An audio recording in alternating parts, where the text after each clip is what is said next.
So here we have the Kia Sportage on an 18 plate. I'm going to start off by showing you around the outside of the car, and then we'll hop in and run through some controls on the inside. But from the outside you can see it's a 5-door car with alloy wheels. Let's start off inside the boot and then work our way around the rest of the car from there. As we approach the back of the car, you can see we have reversing sensors, plenty of boot space as well, along with that 60/40 split folding rear seat, and then underneath this tray section even more space should you need it. Just briefly before we climb in, I think it's well worth seeing the interior from this exterior point of view. There's plenty to run through on the dashboard, so let's hop in and we'll do that right now. Okay, now that we're inside the car, we're going to start with the dials. On the left-hand side, we have the rev counter, and on the right-hand side, the speedometer and fuel gauge.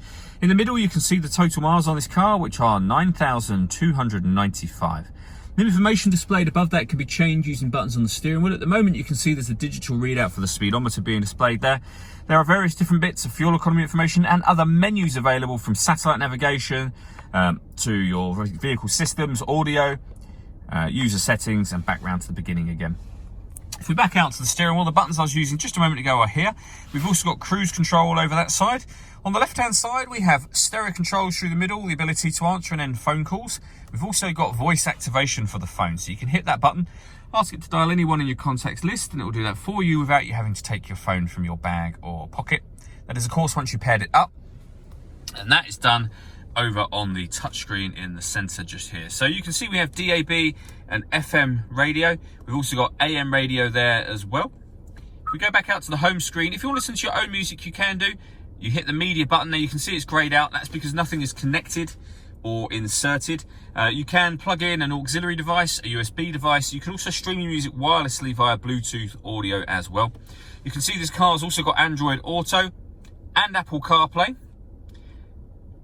and satellite navigation. There's a full video showing how the satellite navigation works on both our website and our Facebook page. And on top of all of that, it has a full colour reversing camera with guidelines showing you what direction the car is headed in relation to the image that you see on the screen.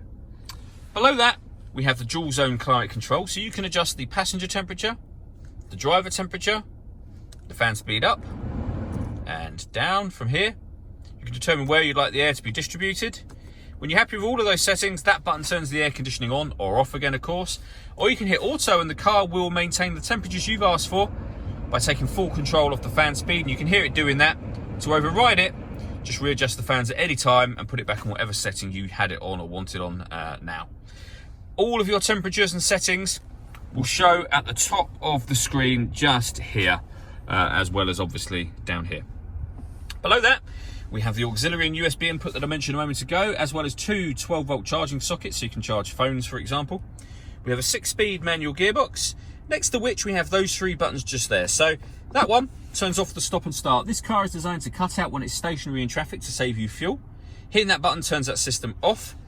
This one turns on the downhill brake control and it turns it back off again. So if you know you're going to take the car off the road, hit that button and it will show you up on here that you've turned that on. And then the last of the buttons turns off the parking sensors. All that leaves me to say is thank you for taking the time to watch this video. If you'd like to come and see the car in person and have a test drive, please feel free to call any of our MJA sites. We'd love to hear from you soon.